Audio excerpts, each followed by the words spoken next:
Moon night episode 3 breakdown தான் பார்க்க போகிறோம். சீரிஸ் கொஞ்சம் கொஞ்சமாக சூடு பிடிக்க ஆரம்பிச்சிருக்கு. இங்கேருந்து பார்த்தீங்கன்னா அடுத்து ஏகப்பட்ட ட்விஸ்ட் வந்திருக்கும். ஜேக்லாக்லியோட சின்ன அப்பியரன்ஸும் இங்கே தான் வந்திருக்கும். ஃபுல்லாக காட்டியிருக்க மாட்டாங்க. சீசன் எண்டில் தான் ஜேக்லாக்லியோட சின்ன கேமியோ இருக்கும். பட் இந்த இடத்துல பார்த்தீங்கன்னா ஆக்சுவலி ஜேக்லாக்லி வந்து நமக்கு காட்டாமல் ஒரு கேமியோ கொடுத்துருக்காங்க. என்னடா வளர்றேன்னு கேட்டிங்கன்னா இருங்க எபிசோட் போக சொல்கிறேன்.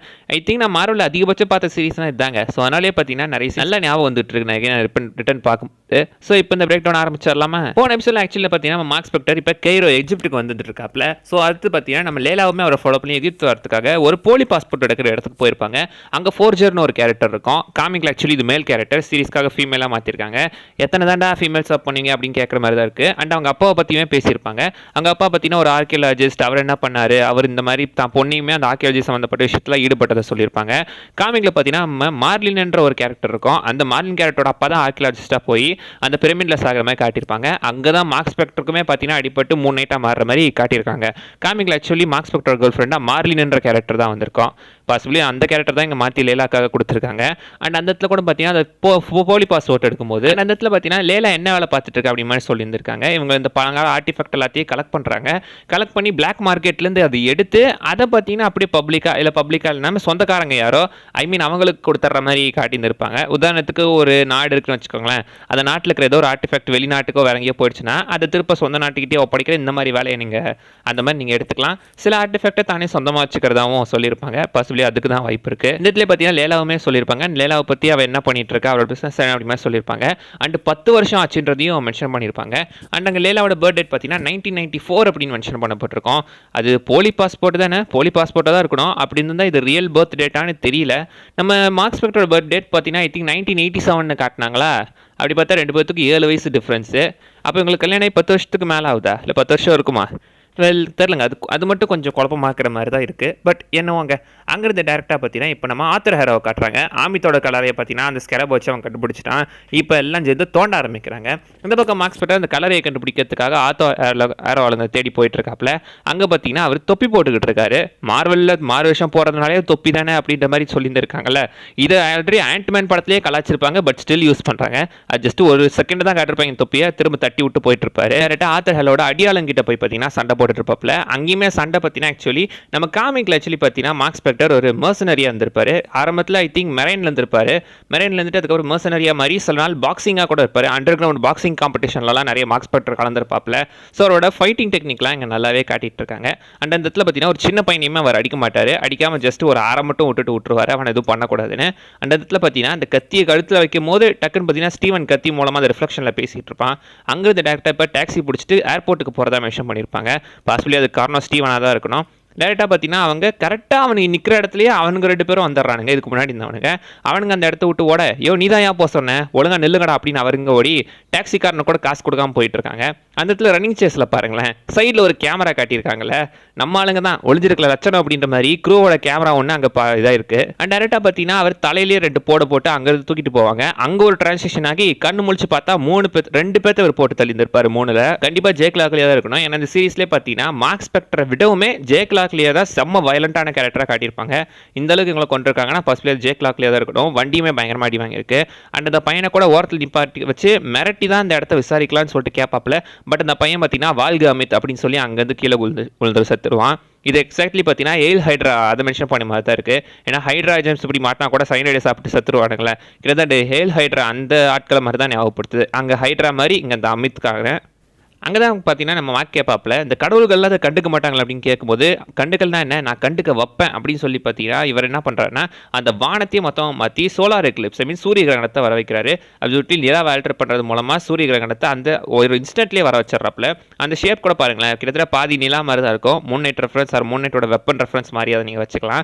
அங்கிருந்து பார்த்தீங்கன்னா இந்த ஒவ்வொரு அவதாருக்குமே ஒரு புது இது ஓப்பன் ஆகும். அண்ட் அது ஏனியட் கவுன்சிலுமே ஓப்பன் ஆகும் அப்படின்னு சொல்லியிருக்காங்க. ஏனியட் கவுன்சில் ஃபர்ஸ்ட் எபிசோட்லேயே பார்த்துருப்பீங்களே, அதே தான். ஸோ அந்த யூனிட் கவுன்சிலில் மொத்தம் 5 கடவுள்கள் இருக்கிற மாதிரி காட்டியிருப்பாங்க. இங்கேயுமே 5 கடவுள்கள் இருக்காங்க. அண்ட் எல்லா கடவுள்களோட அவதார்ஸுமே இருக்காங்க. ஸோ அவங்க வந்த உடனே பார்த்தீங்கன்னா அவங்க உடம்புக்குள்ளே அவங்க கடவுள்கள் இறங்குறாங்க. கிட்டத்தட்ட நம்ம ஊரில் சாமி இறங்குச்சுன்னு சொல்லுவாங்கள்ல, சாமி இறங்கி மலை ஏறப்போகுது, அதை தான் அந்த சீனில் காட்டிட்டு இருக்காங்க. நம்ம மார்க் ஸ்பெக்டரோட உடம்புக்குள்ளே கான்ஷுவுமே இறங்கிடுறாப்புல. சாமி இறங்கிருச்சே, சாமி ஆட போகிறாங்கன்னு பார்த்தீங்கன்னா வச்சு விசாரிச்சுக்கிட்டு இருப்பாங்க. கோர்ட்டில் வண்டு முருகனை விசாரிக்கிற மாதிரி விசாரிச்சுட்டு இருப்பாங்க. அதுக்கு முன்னாடி தான் பார்த்தீங்கன்னா ஒரு கடவுளை சந்திச்சிருப்பாங்க. அவங்க பேர் பார்த்தீங்கன்னா ஹாத்தர்ன்றது எகிப்தில் ஆக்சுவலி எடுத்துக்கிட்டிங்கன்னா அவங்க வந்துட்டு வானத்தோட கடவுள், வான் கடவுள். நம்ம கான்ஷி வந்துட்டு நிலாவோட கடவுள். ஸோ வான் கடவுளுக்கும் நிலா கடவுளுக்கும் பாஸ்ட்டில் ஏதாவது ஒரு ரொமான்டிக் ரிலேஷன்ஷிப் இருந்திருக்குமோ, அது லவ்வா ஃப்ரெண்ட்ஷிப்பான்னு நமக்கு தெரியல. ஆனால் அவங்க மியூசிக்கை அவர் ரசிக்கிற மாதிரி சொல்லியிருப்பாங்க. அண்ட் அவங்க அவதாரமே பார்த்தீங்கன்னா அங்கே அவங்க 2 பேருமே பேசிகிட்டு இருப்பாங்க. இப்போ கோர்ட்டில் கேஸ் போகிற மாதிரி இந்த இடத்துல இந்த கவுன்சிலுக்கு முன்னாடி கேஸ் போயிட்டு இருக்கு. அண்ட் அங்கே வண்டு முருகன் மாதிரி வயலாடு இவன் தான் மேலே தப்பு பண்ணியிருக்கான், இவன் ஏதாவது பிடிச்சி பண்ணுங்க அப்படின்ற மாதிரி பார்த்தீங்கன்னா அவனை ஜெயிலில் போடுங்கன்னு பேசிக்கிட்டு இருக்காப்ல. பட் ஆத்தர் ஹேரை பார்த்தீங்கன்னா கேஸை அப்படியே உல்ட்டா பண்ணி விட்டுறான். உல்ட்டா பட்டி மார்க் ஸ்பெக்டருக்கு புத்தி சோதனை இல்லாமல் இருக்கு, அவன் கொஞ்சம் மென்டலாக இருக்கான், அதனால கான்ஷி ஈஸியாக அவனை டேக் ஓவர் பண்ணிக்கிட்டான் அப்படின்னு அவர் சொல்கிறாப்ல. அந்த இடத்துல பார்த்தீங்கன்னா மார்க் ஸ்பெக்டர் கிட்ட நாங்கள் பேசணும்னு அவர் பேசி எகைன் பார்த்தீங்கன்னா மார்க் ஸ்பெக்டர் வந்துட்டு ஆமாம் எனக்கு உதவி தேவை அப்படின்னு அவர் சொன்னாலும் அதுக்காக இவனை நம்பாதீங்க, இவன் கேட்டவன் சொன்னாலும் கவுன்சிலில் இருக்கிறவங்க கேட்கல. ஸோ அதனால் பார்த்தீங்கன்னா நம்ம மார்க் ஸ்பெக்டருக்கும் கான்ஷியோக்கும் சேர்த்தே கடைசியாக ஒரு வார்னிங்கை கொடுத்து விட்டு ஆத்தர் ஹேராவையுமே அனுப்பிச்சு விட்டுறாங்க. அந்த இடம் லைட்டாக கொஞ்சம் எனக்கு இதாக தாங்க தெரியுது. ஏன்னா நம்ம மற்ற கடவுள் எல்லாத்தையுமே கொஞ்சம் முட்டாளுன்ற மாதிரி தான் காட்டியிருக்காங்க. அண்ட் நடுவில் இருக்கிறவர் ஒசாரிஸ், ஐ திங்க் அவர் தான் இதுக்கு மெயின் கடவுள் அப்படின்னு நினைக்கிறேன். ஆனால் அவங்க யாருமே இதை பெருசாக கண்டுக்கிட்ட மாதிரியே தெரில, சப்பே விட்டுறாங்க. நாம கடவுள்களுக்கு தான் எல்லாம் தெரியும் நினச்சிக்கிட்டு இருந்தால் இவங்க கடவுள்கள் பார்த்தீங்கன்னா ஒன்றுமே தெரியல அப்படின்ற மாதிரி கொஞ்சம் முட்டாள்தனமாக தான் காட்டியிருந்திருக்காங்க. அண்ட் அங்கேருந்து பார்த்தீங்கன்னா அந்த ஹாத்தரோட அவதாரம் தான் சொல்லி அனுப்புகிறாங்க. அவங்க வந்துட்டு நீங்கள் இந்த கல்லறையில் போய் பாருங்கள், ஒரு கலர் இருக்குது, அதோட பேர் சென்ஃபோவோட கலரை, ஐ மீன் சென்ஃபோ அவரோட கலரை, அந்த கலரில் தான் வந்துட்டு நீங்கள் தேடி போகிற அது ஒரு விஷயம் இருக்குது, ஆமித்தோட கலரை எங்கே இருக்குன்னு பாசிபிளி அதில் தெரியலாம் அப்படின்னு அவங்க மென்ஷன் பண்ணி அனுப்பி விட்றாங்க. அங்கேருந்து டேரெக்டாக நம்ம மார்க் ஸ்பெக்டர் மட்டும் பார்த்தீங்கன்னா சென்ஃபோவோட கலரையை தேடி போவார். அங்கே தான் வழியில் லேலாவை மீட் பண்ணுவாங்க.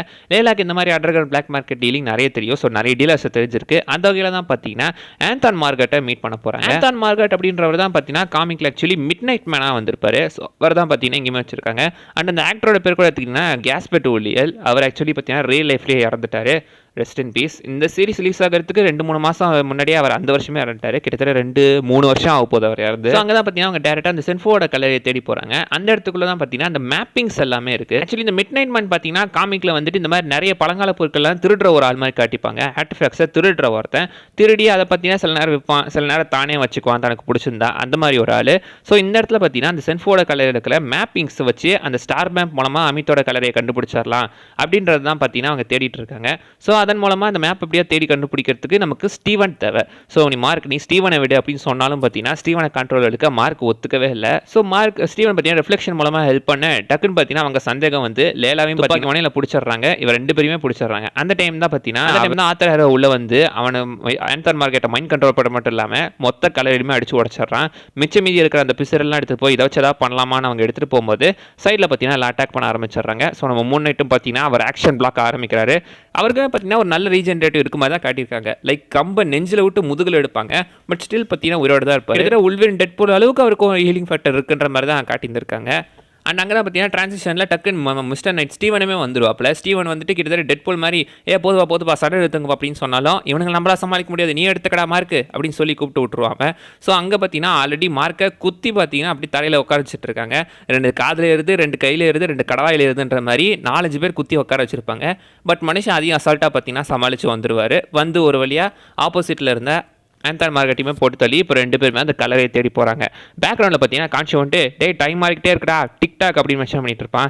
டிக்டாக் பண்ணுற நேரமாடா இது, அதெல்லாம் பேன் பண்ணிட்டாங்கடா போடா அப்படின்னு அவங்க அங்கேருந்து கிளம்பி டேரெக்டாக பார்த்தீங்கன்னா இப்போ அந்த கலரையை தேடி பாலைவனத்துக்கே போகிறாங்க.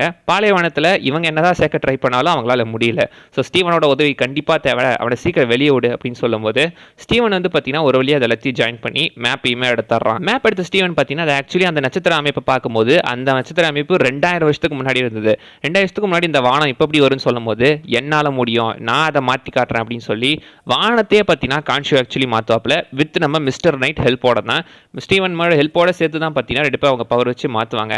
இதை எகைன் பார்த்தீங்கன்னா பண்ண உடனே திரும்ப வேலையை ஆரம்பிச்சிட்டியாடா அப்படின்னு சொல்லி எகைன் பார்த்தீங்கன்னா அந்த என்ஏடு கவுன்சில் ஒன்று சேர்ந்து கான்ஷியோ ஒரு சிலைக்குள்ளே அடைச்சிருவாங்க. ஸோ சிலைக்குள்ளே அடைச்சதுக்கப்புறம் ஆக்சுவலி பார்த்தீங்கன்னா இவருக்கும் பவர் போயிடும். கான்ஷியோ இருக்கிற வரைக்கும் தான் மூன் நைட்டுக்கு பவர் இருக்கும். கான்ஷியோ அடைப்பட்டதுக்கப்புறம் மூன் நைட்டுக்கு பவர் இருக்காது. அண்ட் அந்த வானம் மாறும்போது நீங்கள் யோசிச்சு பாருங்களேன் அந்த இடத்துல நிலவு பார்த்தீங்கன்னா இன்ஃபினிட்டி ஷேப்பை ஃபார்ம் பண்ணுற மாதிரி காட்டியிருப்பாங்க. ரியல் லைஃப்ல ஆக்சுவலி பார்த்தீங்கன்னா நீங்கள் நோட் பண்ணிங்கன்னா வானத்தில் இந்த மாதிரி தான் நிலவு வந்துட்டு ஒரு இன்ஃபினிட்டி ஷேப்பை ஃபாலோ பண்ணோம் ஒரு குறிப்பிட்ட காலம் வரைக்கும். அண்ட் அங்கேருந்து டேரெக்டாக இப்போ ஆர்த்தர் ஹேரோ அந்த பிரமிட்டுக்குள்ளே வர மாதிரி காட்டியிருக்காங்க. இவன் யாரோட அவதாரம் கிடையாது, இவனுக்கு அதுக்கு சம்மந்தமே கிடையாது. இவனுக்கு இதுக்குள்ளே வந்திருக்கானு தெரில, அந்த ஒசேரியஸ் இதுக்கு இவனை கூட்டு வந்தானோ தெரியல, இதுக்காக கூட்டு வந்திருக்காங்க. பட் அந்த இடத்துல பார்த்தீங்கன்னா ஆர்த்தர் என்ன சொல்கிறேன்னா என்னை உருவாக்கினவனே நீ தான், நீ ஆரம்பிச்சு வச்சதை நான் முடிக்கிறேன் அப்படின்னு சொல்லி மூன் நைட் உருவானதை ஆர்த்தர் ஹேரோ ரொம்பவே அதை சீரியஸாக எடுத்துக்கிட்டாரு. பார்த்துக்கிட்டா அதை வச்சு தான் பார்த்தீங்கன்னா இப்போ ஸ்டில் அதை ஃபாலோ பண்ணிக்கிட்டு இருக்கிற மாதிரி காட்டியிருக்காங்க. அண்ட் இப்போ தாங்க ஞாபகம் வருது, முக்கியமாக ஒரு டீட்டெயிலை விட்டுனேன். ஆக்சுவலி மதுரைப்பூரை பற்றி மென்ஷன் பண்ணியிருப்பாங்க. ஆத்தர் மகத் சொல்லியிருப்பான் நம்ம லேலாவை கடைசியாக மதுரைப்பூரில் மீட் பண்ணதா. மதுரைப்பூரா ஆல்ரெடி பார்த்தீங்கன்னா நீங்கள் நம்ம ஃபால்கன் வின்டர் சோல்ஜர் சீரிஸ்லேயே பார்த்துருப்பீங்க. அந்த சீரிஸ்லேயே எடுத்தீங்கன்னா மதுரைப்பூரை மென்ஷன் பண்ணியிருப்பாங்க. கிட்டத்தட்ட கொள்ளையர்களோட ஒரு நகரம் அப்படின்ற மாதிரி சொல்லியிருப்பாங்க. அங்கே கூட பார்த்தீங்கன்னா அந்த இடத்துல கூட ஷாரன் கார்ட்டரோட வீட்டில் நிறைய ஆக்டிவேட் இருக்க மாதிரி காட்டியிருப்பாங்க. அவள் அதை நிறைய கரெக்ட் பண்ணி வச்சிருப்பா. பாசிபிளி நம்ம ஷாரன் கார்ட்டருக்கும் லேலாவுக்கு எதனா சம்மந்தம் இருக்குமோ சொல்ல முடியாது, இருந்தாலும் இருக்கலாம். ஸோ அதை பற்றி தான் அந்த இடத்துல மென்ஷன் பண்ணுறாங்க.